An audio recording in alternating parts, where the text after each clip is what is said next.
And we're live. Good afternoon. It's Melanie Moore here and welcome to Big Vision TV. So I just had a couple of slight technical hitches here, which doesn't matter. These things just happen. And I'm really excited to welcome my guest this week. So you may have heard me share last week that a couple of weeks ago when the world's been crazy for several months now. It seemed to reach a next level of crazy a couple of weeks ago with everything that happened in America, and but also I think there's a lot of good that's come out of the situation. Particularly, you may have seen my interview with Yvonne Douglas last week when we were talking about the race division. Now, what I have felt really inspired to do and to talk about is to talk about divisions across humanity generally, and how, you know, I can play my small part in doing this, but also how I can bring guests onto the show each week who can who also have a part to play, who can also have a similar message of compassion and unity. And so this week's guest is Simone Hopkins. Simone is actually a member inside my Tapping Into Your Big Vision members community. I've got to know her now over the last few months, and I was really inspired by her story. Now, Simone, as you can see in the description of this broadcast, is a martial arts instructor and suffered bullying at the age of around 11. But I'll let Simone share us more about her story in a minute. But how she's kind of dealt with that as a child, how, going through adversity has brought her to where she is today. But also, this is kind of talking about sexuality as well, because of course there are divisions in society for gay people, and this is Pride Month as well, so this is kind of quite timely. But I'm just going to hand over to Simone. Firstly, thank you so much for joining us. Sorry about the tech stuff going on, but if you just want to just introduce yourself quickly. Yeah, hi guys, I'm Simone. I live in Gloucestershire. I'm very lucky to live in a beautiful part of the world, and I'm a martial arts instructor, so I teach all age groups from 2 years up. And I love my job. I'm very lucky that I've been able to maintain my job going through lockdown as well. So we've adapted and changed things around a little bit. But yeah, I'm very, very lucky that I live in a nice place. I love my job, and now I'm open to exploring other avenues as well. Brilliant. So let's kind of go back to your childhood quickly. You said you suffered from bullying as a child, which is obviously it's just horrendous at any age, but just tell us about your experiences of that and how it kind of then went on to shape you as a person. Well, one of my earliest memories at school was obviously I'm almost 50, so I was born in 1970, and in those days you just sort of got dropped off at school. There was no parents staying with you or anything like that. My mum used to work, and so she would drop me off in the playground early, and basically there was no one else around. There was no supervision in those days. We're talking when I was 4, so 1975. And basically my earliest memory is her dropping me off and there being only one other person in the playground, which was a girl that would have been the equivalent of year 6. So she was in the eldest class in the school. And every morning she would make me stand by a tree in the playground, and would say, "You are not allowed to move away from that tree." I can't remember if she said she'd hit me or, but there was obviously some element of fear there that, that something would happen if I left that tree. And so I used to stand by the tree and I would wait until all her friends came, and then she'd sort of forget about me and go off, and then I could sort of slope off. And so that's my earliest memory of school. And the crazy bit is I never, ever told anyone. And I don't know if that's because of the threats she gave me or whether I was just too scared. But it's a story that I share with some of my students now when I explain to them that it's not acceptable to be bullied in any shape or form. But it has definitely, it had an impact on me, because then that bullying seemed to progress through school. And not that I believe you attract bullying, but I do believe you can get into a pattern of accepting things that shouldn't be accepted. And I think that's probably what happened with me. And that went on until I was about 11.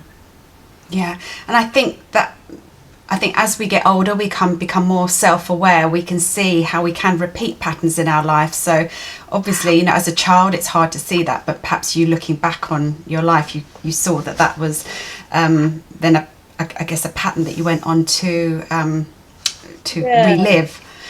I think I didn't choose wisely of friends either. I tended to choose friends that weren't always going to be that nice to me.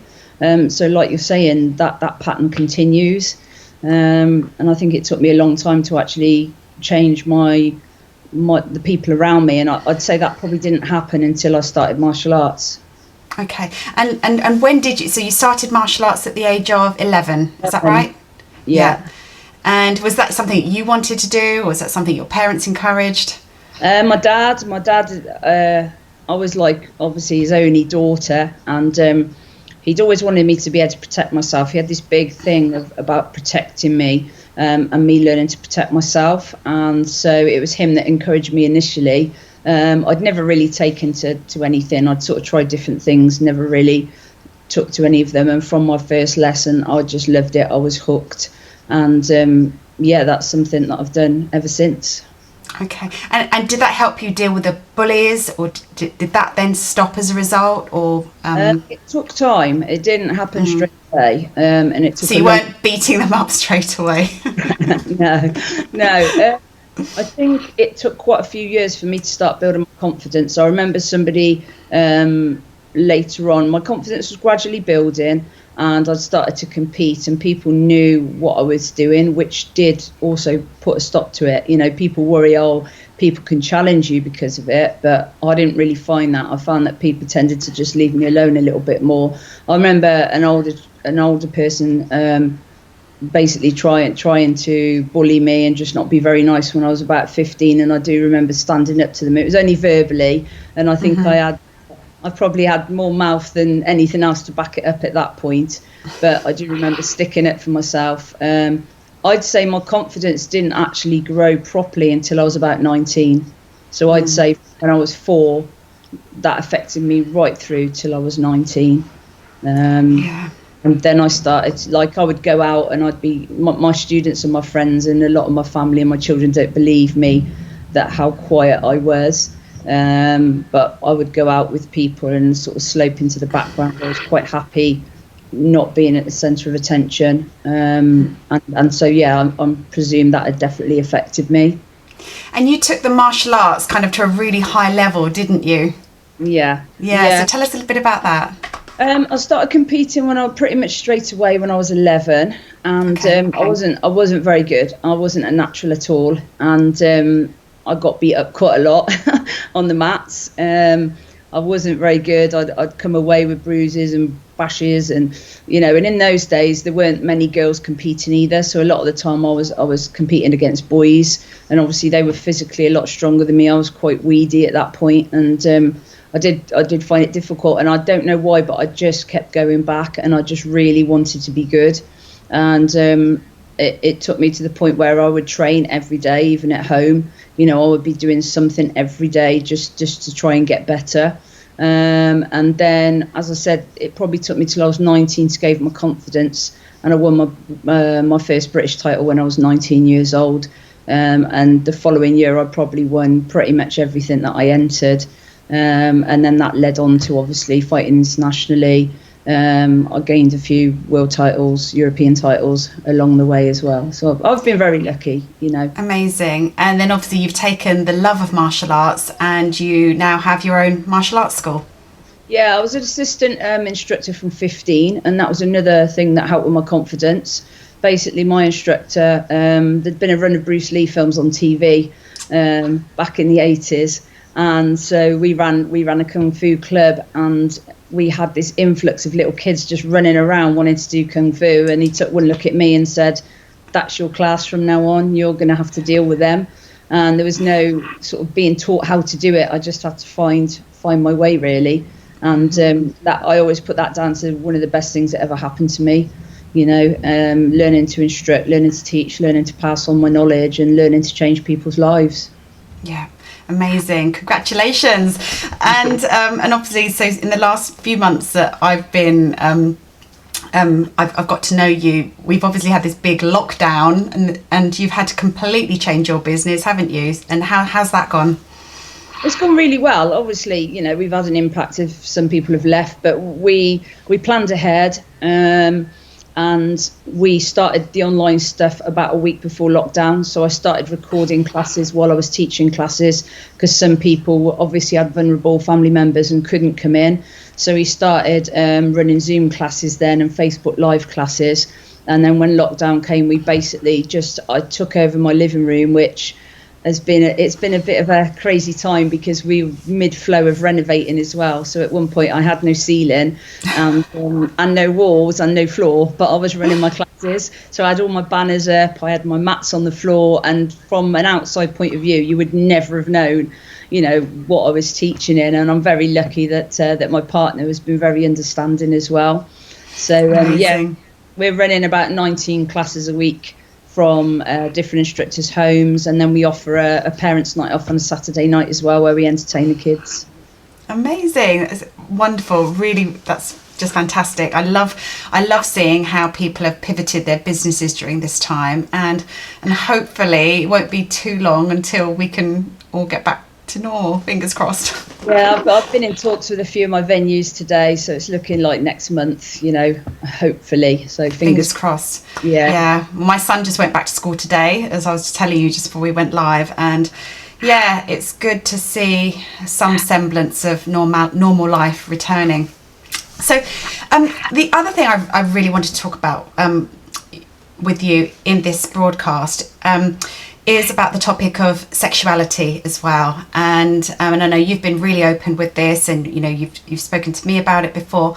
But one of the reasons I wanted to bring you on as a guest, because you know there are all these divisions in society right now, and I was really feeling it kind of at an empath kind of level, that I noticed there were divisions in opinions just over the lockdown. You know, should we wear masks? Should we send our children back to school? And people getting really, you know, we can see it in our Facebook and social media feed, and you've probably had experience of it yourself, that people, you know, some people are like, oh, you know, you don't need to bother with masks, and then, you know, dismissive people who want to wear masks, and, you know, so many differences of opinion. And this is just with regards this pandemic. But then we had this, you know, with the terrible tragedy in America, with the murder of George Floyd, that this kind of race war seemed to break out, you know, these protests. But, and, you know, there's not to, you know, make any kind of, you know, that is just awful. And yes, it's absolutely right that, you know, we are having these big conversations around racism. But I was also feeling that, you know, there are other divisions in society as well, you know, amongst, you know, sexuality. And this is obviously something you've experienced firsthand. And I think, you know, yes, we're having all these conversations that, you know, we need to shine a light on, you know, not just racist people, but just the acceptance around, you know, just, or rather zero tolerance around racism, that I feel that this should extend across all kind of groups of people as well, including the gay community, the transgender, the thing is now, God, like, oh my gosh, who am I going to forget? You know, there is lots of different.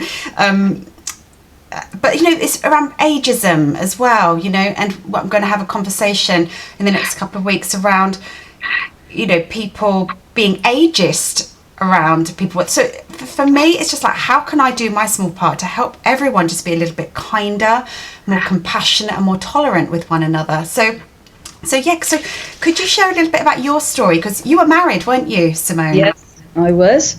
And yeah. So I was with my husband for 22 years, married for 17 of that. I suppose, you know, the first question, and I've got 3 children, so the first question most people ask me is, well, how can you be gay if you've got 3 children? How did that work? You were married. The only thing I can really explain is, obviously I've explained my growing up. I didn't have the best time growing up in lots of different ways, and I was always very much a tomboy growing up. My mum tried to dress me in, pretty little dresses, and get me to do girly things. And one of my favourite memories of my dad was he brought me home some boxing gloves when I was 4. And started to get me punching, because he used to do a little bit of boxing, and my mum was like horrified and saying, she's a little girl, she shouldn't be doing that. But growing up through primary school, I found it quite difficult to fit in with the other girls, and things like that. And especially when I then got to secondary school, I found it very difficult. I wasn't girly, and I didn't dress girly, and I wasn't into makeup and all the things that my friends were into. And I suppose when I got to about 15, I started to try and be like them, because I wanted to fit in. I didn't want to stand out. And I felt like I stood out in lots and lots of different ways. I had bright red hair, so that was always pointed out. I had an unusual name, which at that point I hated. Now I love it. I didn't like a lot of things about me at that point, and I thought that if I was like everyone else, I wanted to be called Claire or Lisa, or just something else. I just wanted to be somebody that wasn't me, basically.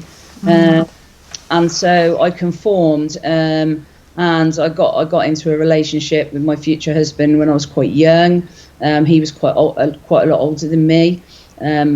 Don't get me wrong, I had a great life with him, and we're very good friends now.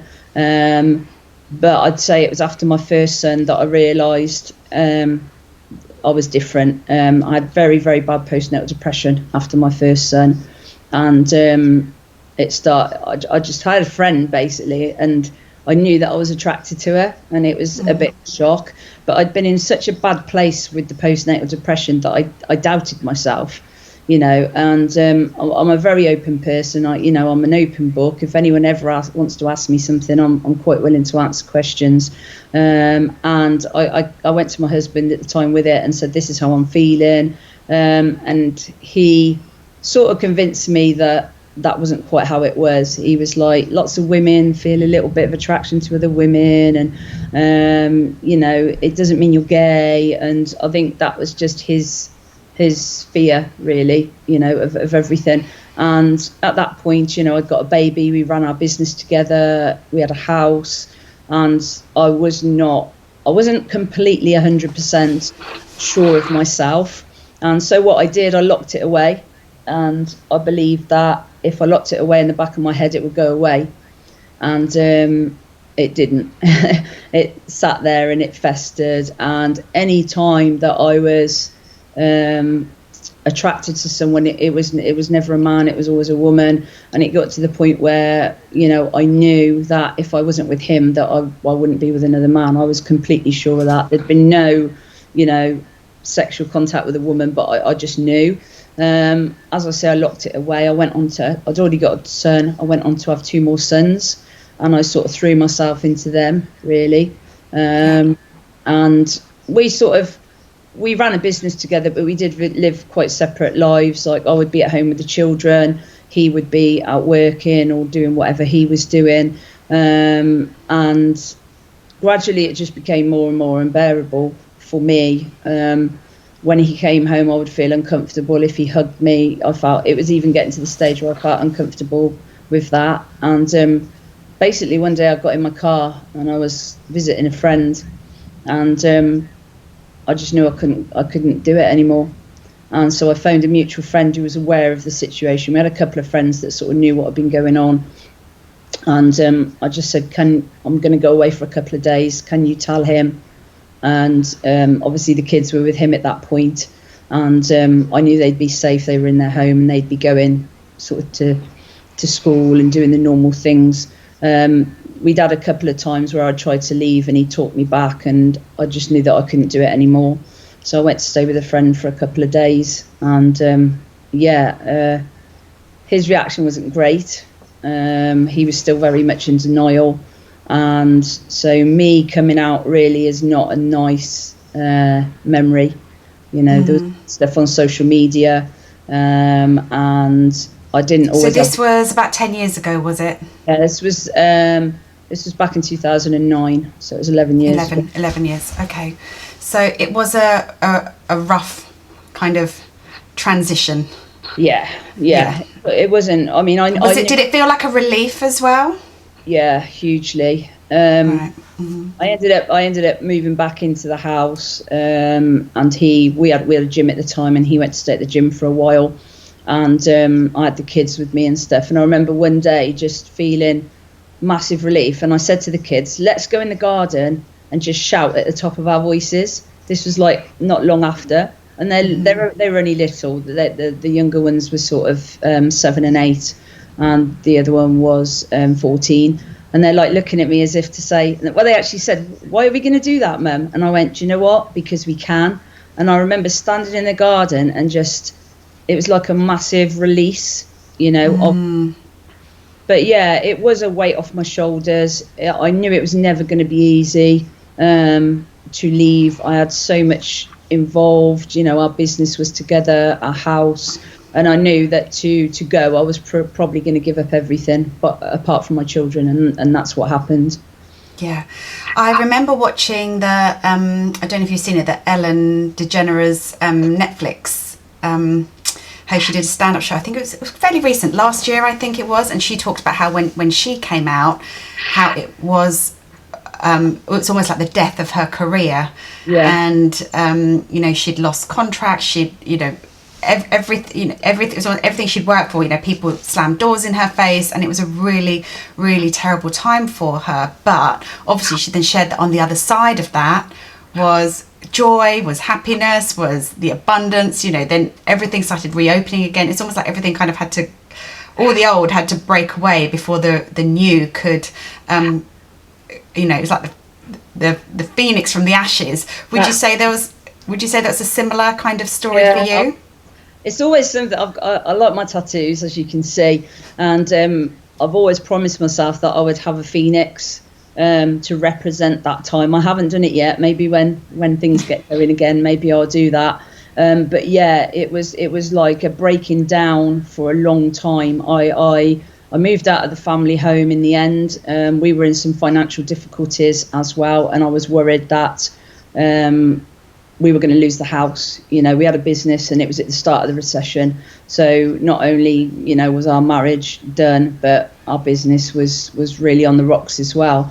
And so I had to go into the job centre and saying, I need to find somewhere to live.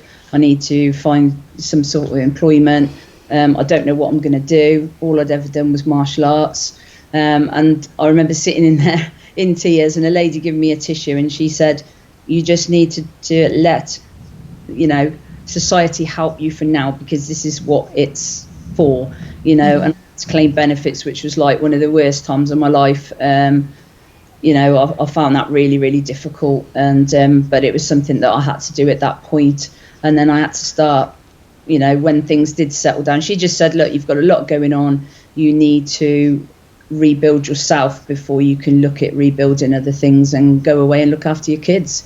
And you know what? She was brilliant. She really was. And I don't really know who she is, but I'll be forever grateful for how she treated me that day, And so I then rented a house, a tiny house. I'd lived in a 5-bedroom detached house before. I moved into a tiny 3-bedroom house, what I could afford.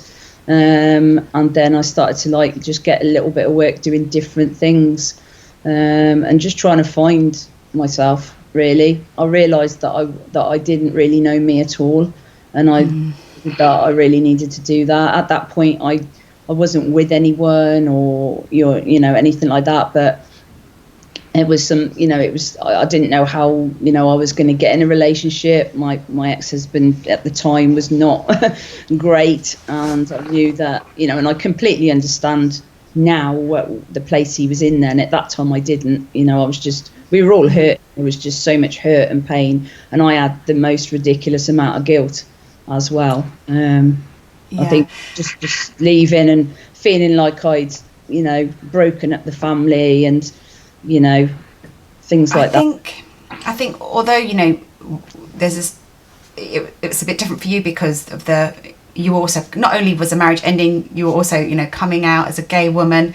But I think there's a lot to be said for, I think there are a lot of people who do stay in relationships for, you know, well past the sell-by date, because they want to keep things together, because they want to put on a front for happiness, because, you know, they want to stay together for the sake of the children, which is kind of understandable, but equally it's you know, I think ultimately for children to stay in a toxic environment, or particularly when one parent is unhappy, is so damaging for the children. I think it's much better to see two parents apart but happier than together and unhappy. But also what you've described there is a lot of fear that women worry about, the financial side of things. You know, even staying together because you can't afford to, you know, you can't imagine being able to afford to, you know, go it on your own. So people end up just staying stuck and miserable. And I think that is such a sign of bravery, when, you know, it's double bravery on your side. And I think, you know, if there's anyone watching who's kind of feeling that way, I hope they kind of can draw some inspiration from your story, whether, you know, gay or straight or whatever, that, you know, I think it's so important to live a life true to yourself so that you can breathe, you know, I think just because otherwise you just feel trapped and miserable. And yeah, so I and that's the thing, I think. How would you say that you dealt with the fear aspect of it? I think to begin with, I didn't feel strong enough for a long time. I didn't. It was the unknown. I think I was scared of. One of the first people that I came out to was my best friend, and we've been friends since I was 11. Basically, I came out to her, and obviously there'd been a period of time where we'd separated, got back together, and the final time that I went back, she just said to me, "How long are you going to do this?"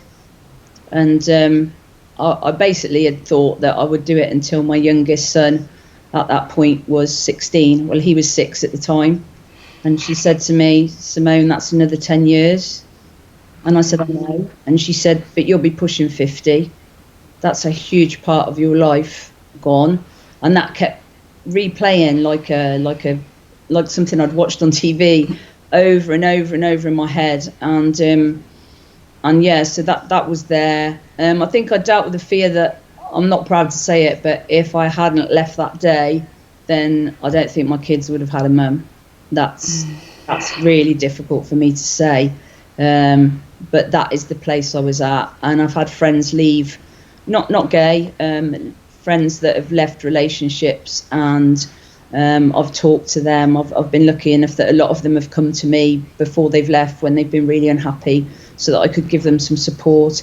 And a lot of them said the same thing. You know, they were at the point where they were that miserable. I mean, I was so miserable that I would make sure that I was in bed early, and I would get up early just to avoid, you know, being in contact. And also, I also would go out to the supermarket. That we had a supermarket near us that was 24-hour, and sometimes just to get out, I would go to the supermarket to get some milk or something late at night. I just found that you know, we had quite a big house. We had a 5-bedroom house, but I felt like I was suffocating. And for the last 2 years, you know, really I stayed for 14 years, you know, in total. But the last 2 years, I literally didn't like who I was becoming either. I was becoming very moody, miserable, and I didn't want my children to think that that's who their mum was, you know. And how because you've got a great relationship with your sons, haven't you? So and how because they were quite young at the time, how did they deal with the news? Initially I didn't come out to my younger children straight away. I didn't think that they were of an age where they would be able to understand, and also they were dealing with the upset of mum and dad splitting up, that was priority to them. Yeah, of course. My son is 14. He's very bright. He's 26 almost now, and he'd overheard an argument one evening, and his dad was saying inappropriate things. And so when he said mum's gone away for a couple of days, he just said to him, she's gay, isn't she? So my worst thing is that for about 2 years he'd known and internalized that, which, and, he says now that time was one of the worst times ever. But I think a lot of it was because the animosity between us. Yeah.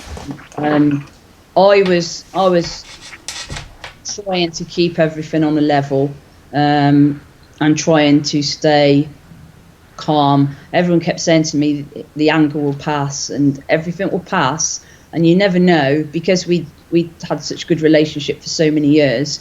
People were saying, I can't imagine you two not being friends, At that point I couldn't see it. All I wanted to do was escape, and I couldn't escape because I had 3 kids to look after. And to be fair, they kept me really grounded, and they saved me really.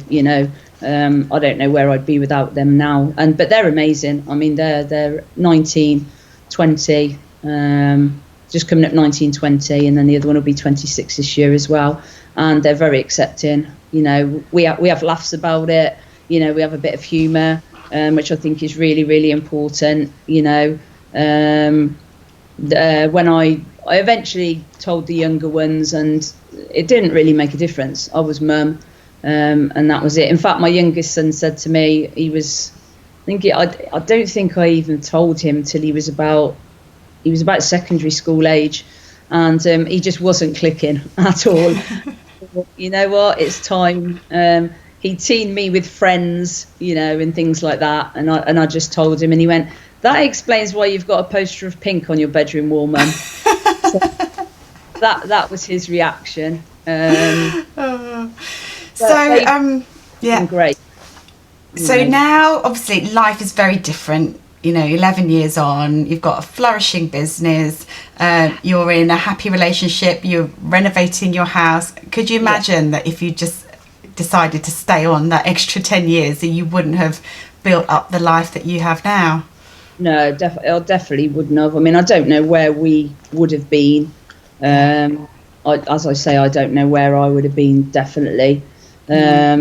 Life was tough for a while. It wasn't easy, and then 5 years ago I rebranded and basically restarted my business.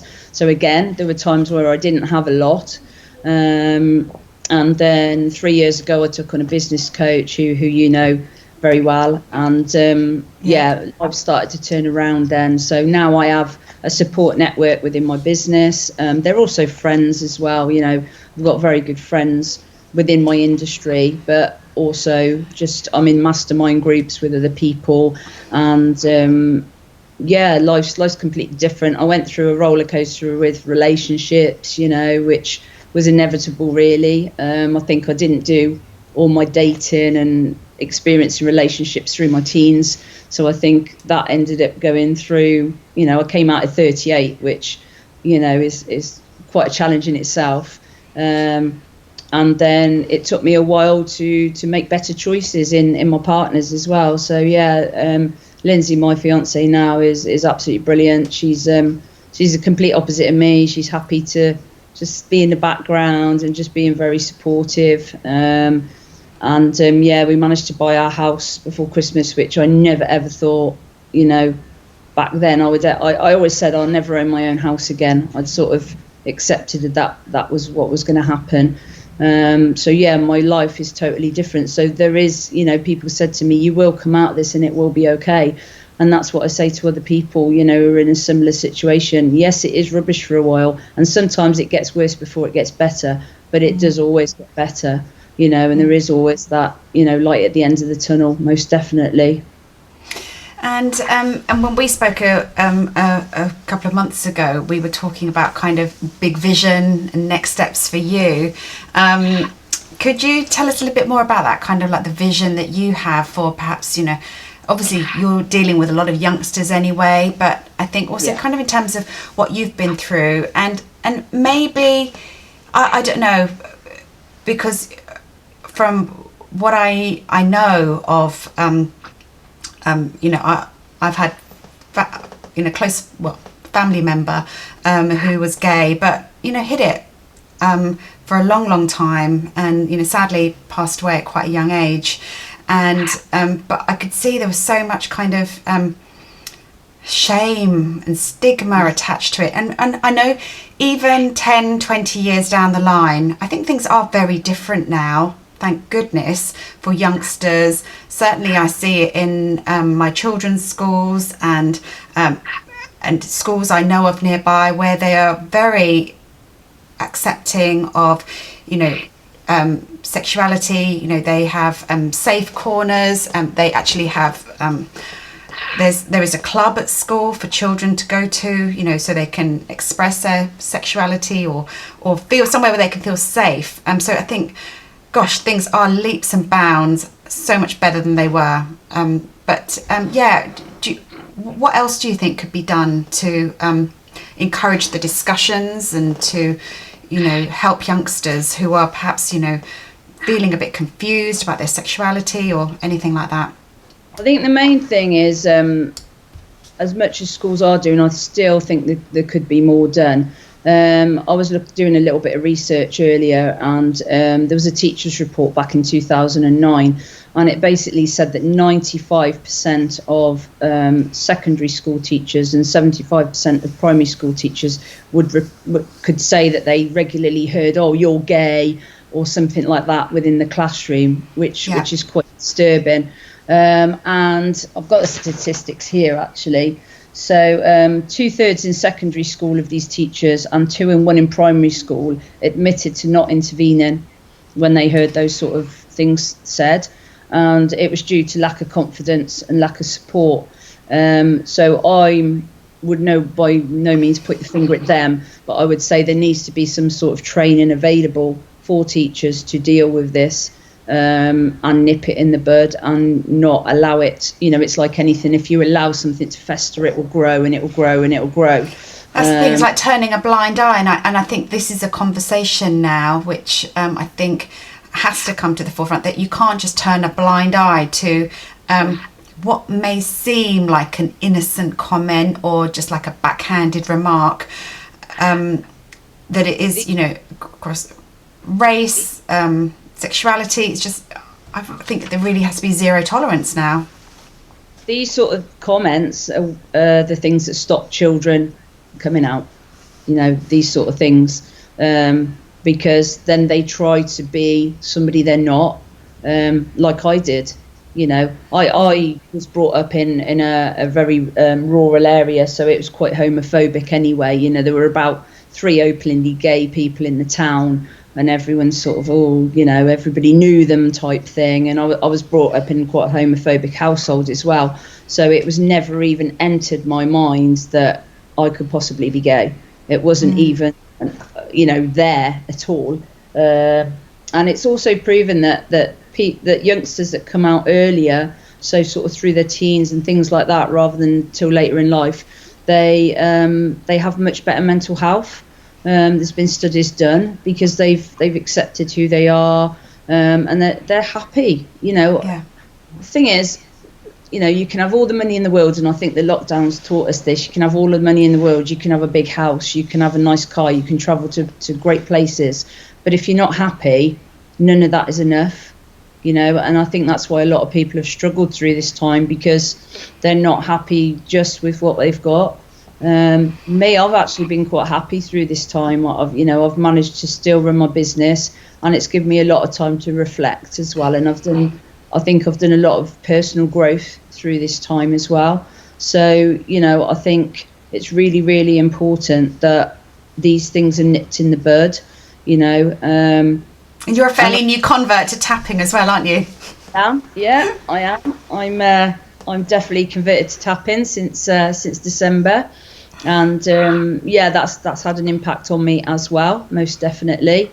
I would just like to help youngsters, really. I'd like to help youngsters. I'd like to maybe go into schools and talk to groups and talk about my experiences, and maybe even talk to parents that are struggling with their child's sexuality. you know.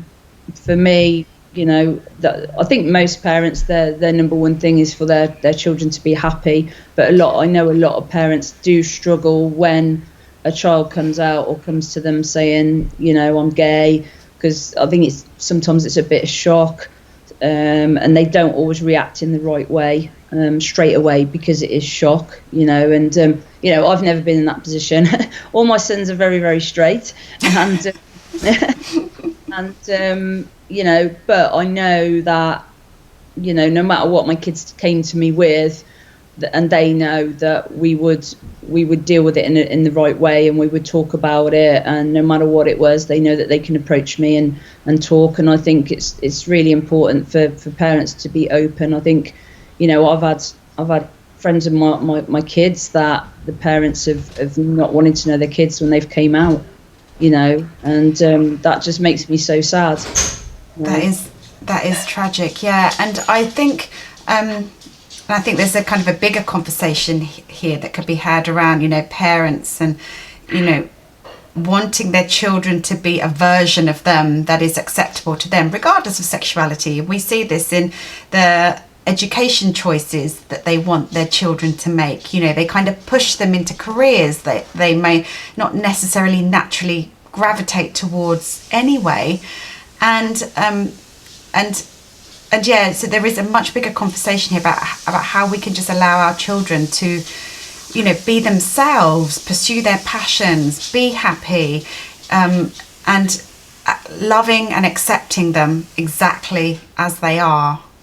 Definitely. I mean, some kids go through phases, you know, and some people say to me, oh, it's really trendy to be gay now. I don't know about that, but I think kids should be allowed to find who they are, you know.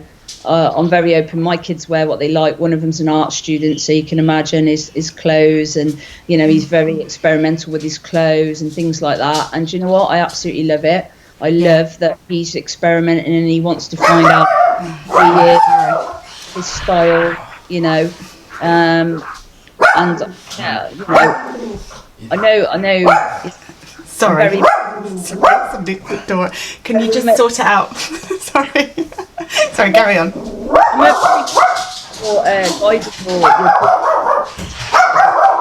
I'm really sorry about this. Live TV, everyone. You're lucky mine hasn't started. Just over. Could you just take her away, please, Ben? Yeah, just leave it there. Thank you. Amazon, that's all it is. Right, yeah. Sorry. Okay, carry on. Yeah, I mean, what I project to our parents is you've got to guide your children to make the right choices. You know, when we have parents saying, well, they just didn't want to train tonight, you know, they'd rather play the Xbox, and then I have to explain to them that, you know, that was not the best choice. You need to guide them that actually this is where you need to be. This is teaching you focus and discipline and fitness and mental and physical well-being. So I think there's an element of we need to guide our children to make the right choices, but also not completely putting our way of thinking onto them. You know, let them use their own minds and let them make their own decisions. My son, my youngest son's a sociology student, so you can imagine he's got lots of opinions and he's taught lots of different ways of looking at things, and I love it so much because, you know, he can look at things from both sides as well, which is a really good way to be. You know, I think we can certainly learn a lot from our kids. Most definitely. Oh, absolutely. Oh my gosh, they're my biggest teachers. So business is kind of going back to normal next week, and then you've got this kind of other vision kind of growing of you know, how you can help youngsters in the future, and I'm really excited to see, you know, where that goes. So I just really, you know, thank you so much for coming on and sharing your story. Do you have a kind of any words for kind of parents out there? Let's just end with this. Any parents out there who think, you know, their children may be struggling with their sexuality, what words of wisdom do you have for them? I would say give them a little bit of space, give them a chance to come to you, make it known that they can come to you with anything that they want to talk about. My kids know they can come to me with anything.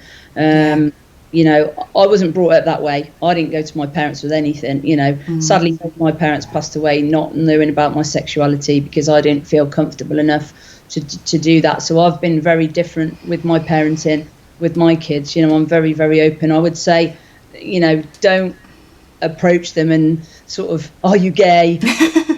You know, or anything like that. What I would say is just talk to them and just say, you know, you know that you can talk to me about anything and that I love you unconditionally and nothing will ever change that. And I think that's a lot of kids' worry as well, that their parents won't love them anymore. You know, they're very young and they're very vulnerable as well. And when they're teenagers, they've got so many things. You know, I remember being 15 and it was probably, you know, it was one of the most messed up times in my life in my own head, you know. And so I think just making sure that they know they can come to you with anything. And when they do come to you, just try and be very, very supportive. And again, just say, it doesn't change anything. I love you and I will make sure that I can support you in any way I possibly can. I think that is the greatest gift you could give your child if they come to you with something like that. And, you know, it's going to be a shock for some, you know, if they've never thought it or they've pushed it out of their head. But we're the adults, you know, we can control how we show our emotions, and kids can't always do that, you know, especially when they're carrying something, you know, like that and it's locked up. So I think make sure that your kids know that you're there for them and you love them unconditionally. I don't think you can do any more for them than that. Yeah, that's great advice, and I couldn't agree more. Yeah, just allow the conversations to happen and be there for them with, you know, whatever they may want to talk to you about. So that's really good advice. And yeah, so lots of wisdom there, you know, around, you know, if you've joined late, you know, we also talked about leaving a relationship, you know, when it's past its expiry date, you know, and I think that is really relevant advice for anyone, regardless of sexuality. I think, you know, being in a unhappy relationship is something that, you know, gosh, and, you know, you're a testament to that if you can kind of move through the fear and, you know, and trust that everything is going to work out okay, it's going to be fine on the other side of it. And more than that, thriving and having happiness and all the things that you are experiencing now, which is, and there's still so much more goodness to come, isn't there? Yeah, we're planning a wedding when we can. So we've got that to look forward to as well. We do a lot of travelling, you know, and I can't wait to do those sort of things again. And yeah, you know, there's lots to look forward to. Yeah, I'm approaching half a century, and just getting started. Yeah, I feel that way. I do feel that way. It's amazing. So in a minute, could you, when we finish, if you could pop up some links to your martial arts school, and how we can, you know, perhaps, you know, people want to private message you or whatever, if you could pop up your website details, that'd be brilliant. And yeah, thank you so much for sharing your story, Simone, and I hope it's helped and inspired other people today just to kind of make some changes, to be kinder, to be more compassionate, to be more tolerant, and to continue this conversation of how we can collectively make this world a better place, unite rather than, you know, divide, and just, yeah, let's just all be, because that's the thing, I have this vision for the world that we can all get on better. I think that's a really big vision I have, and I think but you know, there's something we all need to play our part in. So thank you so much, Simone. Thank you for having me on. It's been great. Thank you, everyone. Thank you.